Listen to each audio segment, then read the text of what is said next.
everyone. I'm attorney Aiden Durham with 180 Law Co. in Denver, Colorado, and welcome back to All Up in Your Business.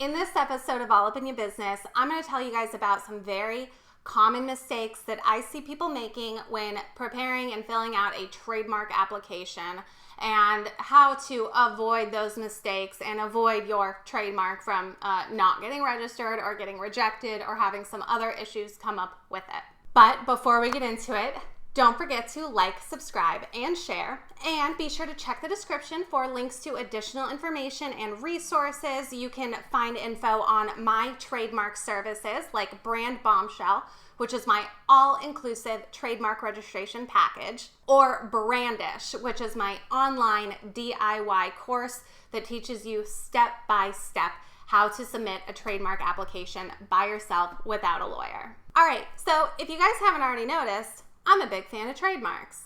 What I love most about trademark law is how complex it really is. When I first started dealing with trademarks in my law practice, I kind of thought it was going to be an easy thing. You file an application and boom, you got a registered trademark. What else is there to it?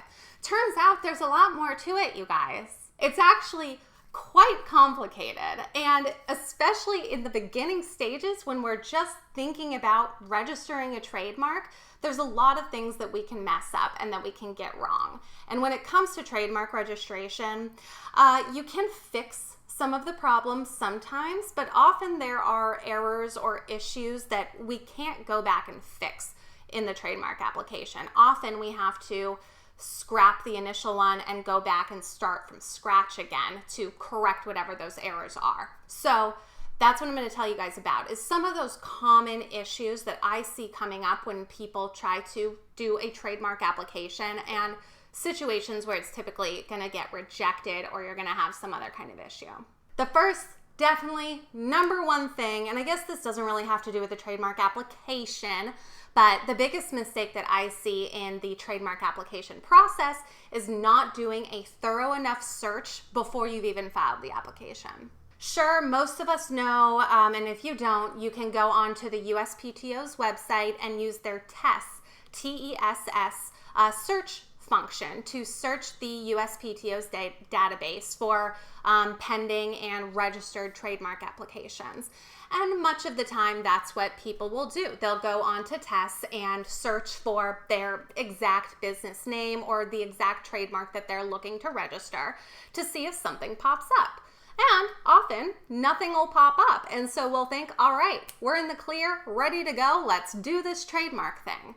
But that direct hit search of just looking for exactly the trademark that you're dealing with is most of the time not good enough. When we're dealing with trademarks and trademark infringement and getting a trademark registered, we need to not focus just on that exact trademark, but we need to focus on similar trademarks as well and look at potentially other similar trademarks that might get in the way of our trademark registration. So that means searching for different variable spelling of your trademark. If your trademark includes a word that starts with a C, oftentimes someone will use that word but with a K instead, searching for that. Alternate spellings, singular versus plural, different words, like if we're dealing with dog, how about hound or pooch, or cat and feline. So any of these words, even if the trademark isn't identical, if it's similar enough, it can still impact your trademark application and your chances of getting a trademark registered. And so at a bare minimum, typically we want to search the USPTO's database. We want to use that TESS search system. And we want to use Google or some other online search engine to see what else is out there just on the internet, not specifically just with the USPTO registrations. And we'll also commonly want to search state-level business registrations or state-level trademark registrations to get a full idea of everything that's out there that might impact our trademark.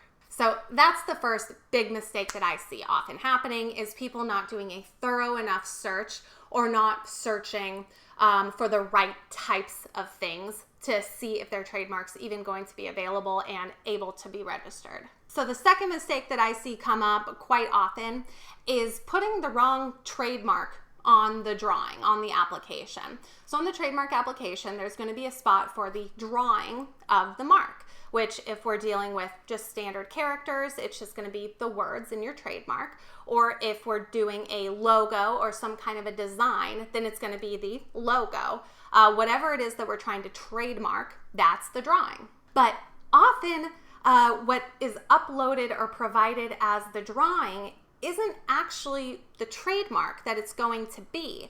And so commonly this comes up with logos a lot more often than standard characters.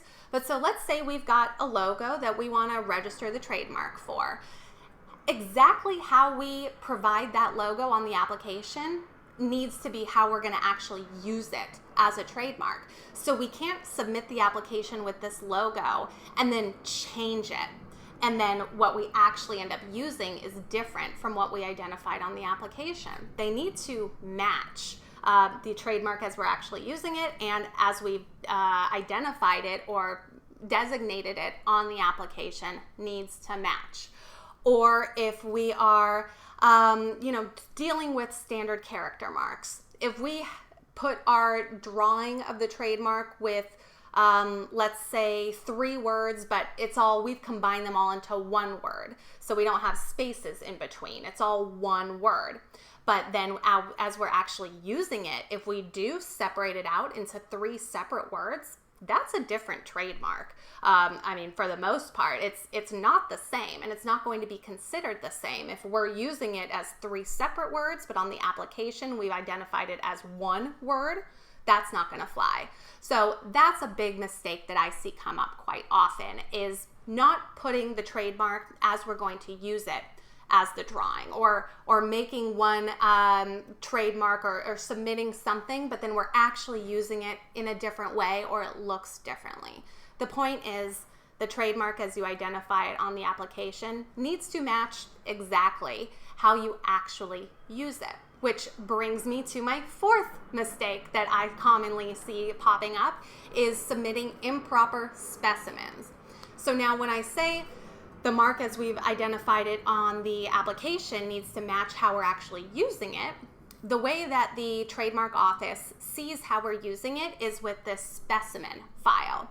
So we are going to have to submit to the USPTO proof of us using the trademark in commerce, and that's what this specimen is. And so if the mark on the application doesn't exactly match the mark on the drawing, then the specimen's going to be rejected. It doesn't actually show you using this trademark in commerce. It shows you using some other kind of similar trademark, but not the one that you applied for.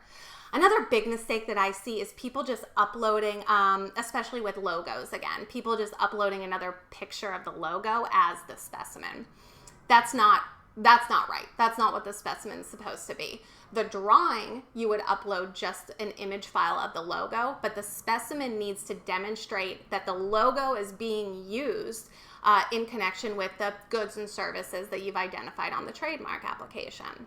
And so it's important to be careful when we're preparing the specimen files, making sure the trademark as we've got it on the specimen actually matches the trademark as it was in the drawing on the application, and that the specimen actually shows use of the trademark in commerce.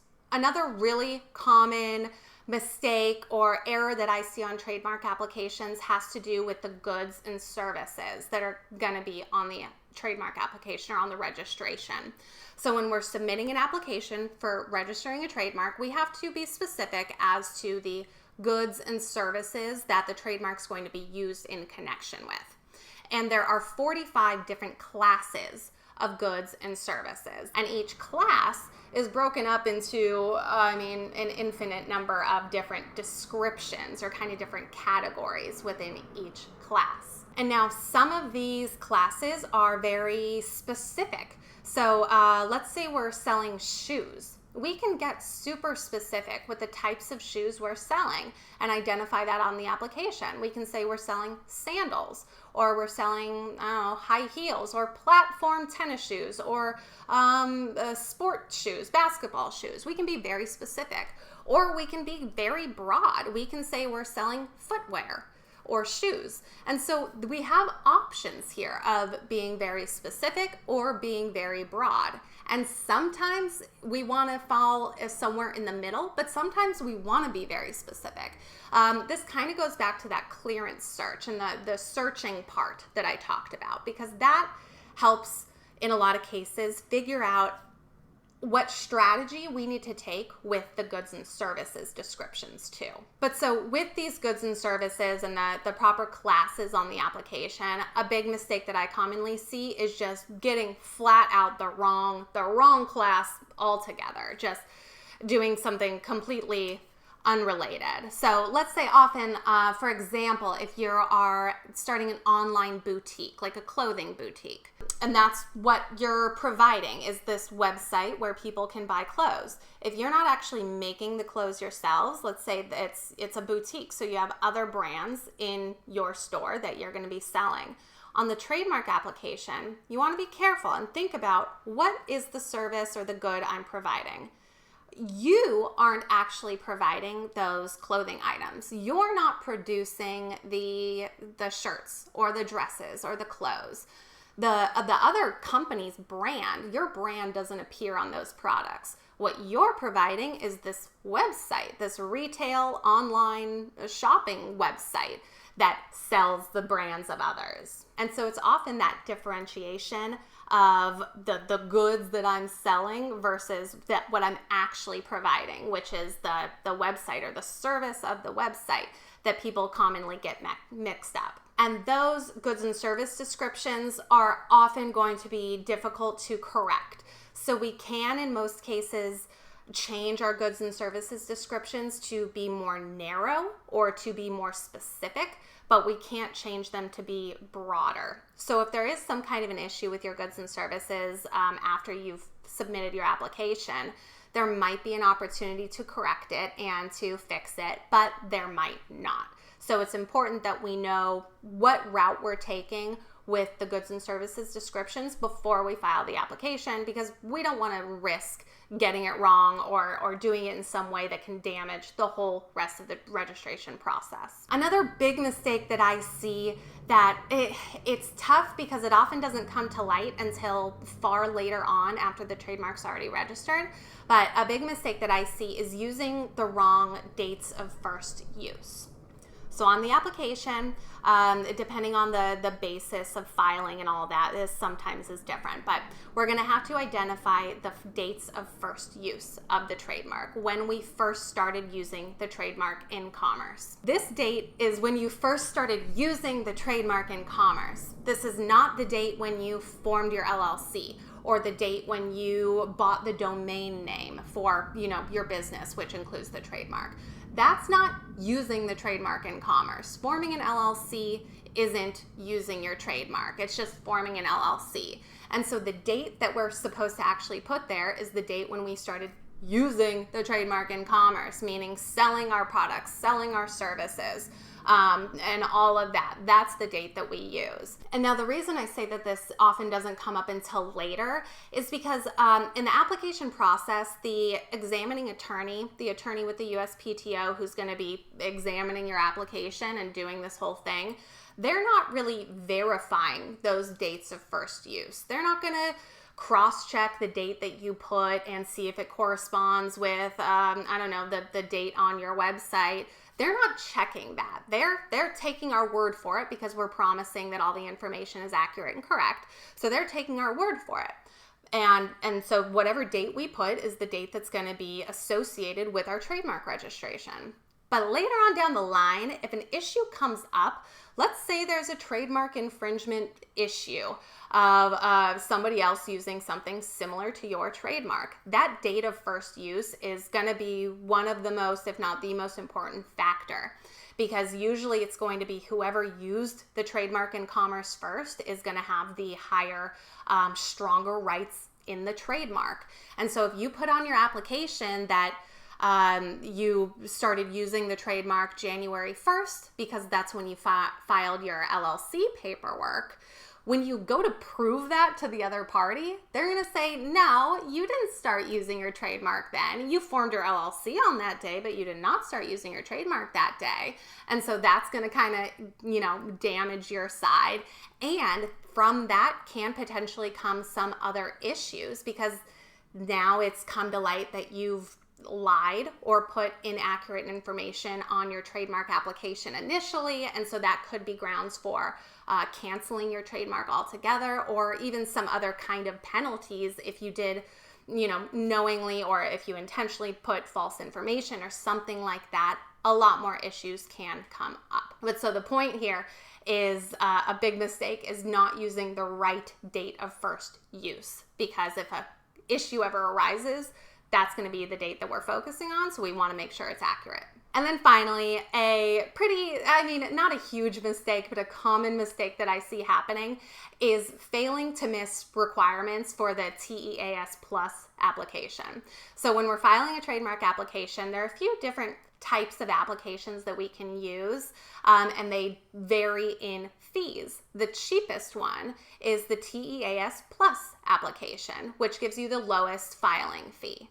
In order to use that application and take advantage of that low filing fee, the USPTO has a few requirements for what qualifies us to use that application. One of the big ones is agreeing to correspond over email with the USPTO. So if you forget to check that box on the application that says, I agree to correspond with the examining attorney via email, then you're going to lose that eligibility for that reduced fee, or that reduced filing fee with that application. Other requirements are if your trademark includes a person's name or likeness, then you have to give the consent of that person. So let's say my name, Aiden, was included in my trademark. I would have to provide a written consent by me saying that my business can use my name in the trademark. And if I don't provide that with the initial application, then that means I can't be eligible for that TEAS Plus application, and additional filing fees will be due because I shouldn't have used that application to begin with. Or if your trademark includes, let's say, a foreign translation of a word, if it includes a Spanish word or any other word, you have to identify that in the application, what that translation, what that English translation is, in order to take advantage of that TEAS Plus and reduced filing fee. So to summarize, a few of the real common things that I see come up with trademark applications are failing to do a good enough search beforehand, not putting the right drawing on the trademark application, or submitting a specimen that has the trademark appear different than the drawing. Of course, putting incorrect goods and services, or not properly identifying the goods and services that the trademark's going to be used with. And then finally, wrong dates of first use, and failing to meet all of those TEAS Plus filing requirements. That's all for this episode, folks. Drop a comment below, let me know what you think. And again, don't forget to check the description for links to additional information and resources, or if you need help with getting your trademark registered too. Thank you all so much for watching. I'm Aiden Durham, and I'll see you next time.